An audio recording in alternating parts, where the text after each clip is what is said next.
A guys welcome to ஒன்று மாமி சமையல். இன்றைக்கி நம்ம சேனலில் ஒரு டிஃப்ரெண்ட்டான ஒரு ரெசிபி தான் பார்க்க போகிறோம். அது என்னென்னு பார்த்தீங்கன்னா வாழைப்பூ வடை எப்படி செய்யுதுன்னு பார்க்கலாம். அதுக்கு முன்னாடி நம்ம சேனல் இது வரைக்கும் சப்ஸ்கிரைப் பண்ணாமல் பார்த்துட்டு இருந்தீங்கன்னா மறக்காமல் சப்ஸ்கிரைப் பண்ணி வச்சுக்கோங்க. ஸோ வாழைப்பூ வடை எப்படி செய்கிறதுன்னு நம்ம பார்க்கலாம். ஸோ அதுக்கு பார்த்திங்கன்னா நான் ஒரு வாழைப்பூவை நல்லா க்ளீன் பண்ணி அதை கட் பண்ணி எடுத்து வச்சுருக்கேன். அது கூட பார்த்திங்கன்னா கடலைப்பருப்பை ஒரு 4 hours ஊற வச்சு அதுக்கப்புறம் அதை இந்த மாதிரி மிக்சியில் போட்டு அரைச்சிக்கோங்க.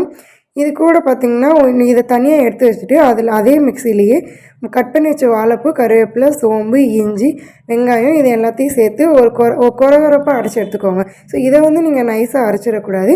ஓரளவு கொரகொரப்பாக தான் அடல, ஜஸ்ட்டு ஒரு ரவுண்ட் மட்டும் நீங்கள் அரைச்சி எடுத்துக்கோங்க. ஸோ இப்போ இது எல்லாத்தையுமே பார்த்திங்கன்னா நான் ஒரு பவுலில் ட்ரான்ஸ்ஃபர் பண்ணிக்கிறேன். ஸோ இது ரெண்டையும் ஒரே பவுலில் சேர்த்துக்கோங்க, நம்ம தனித்தனியாக அரைச்சது எல்லாத்தையும். இது கூட பார்த்திங்கன்னா நான் கொஞ்சமாக கடலைப்பருப்பு ஊற வச்சுருந்தேன். அதை முழுசாக இது கூட அப்படியே நம்ம சேர்த்துக்கலாம். சரிங்க, இது சேர்த்துக்கிட்டிங்கன்னா இதோட டேஸ்ட் நல்லாயிருக்கும்.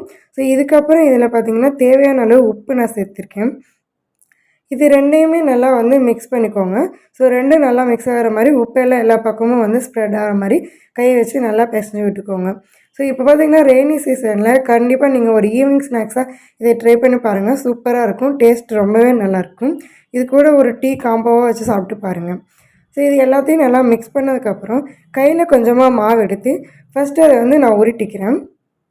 உங்களுக்கு எந்த சைஸில் வேணுமோ அந்த சைஸ் கொஞ்சமாக மாவு எடுத்துக்கோங்க. என்னைக்கிட்ட நான் எடுத்துருக்கிற அளவு பார்த்திங்கன்னா கரெக்டாக இருக்கும் கையில். இந்த மாதிரி எடுத்து ஃபஸ்ட்டு அதை உருட்டிக்கோங்க. உருண்டதுக்கப்புறம் அது நம்மளோட கையில் நடுவில் வச்சு இன்னொரு கையில் ப்ரெஷ் பண்ணி இந்த மாதிரி ரவுண்ட் ஷேப்பில் இந்த மாதிரி தட்டிக்கோங்க. ஸோ இப்போ 2 சைடு அப்படி மாற்றி போடுறப்போ பார்த்திங்கன்னா கையில் ஒட்டாமல் இருக்கணும்.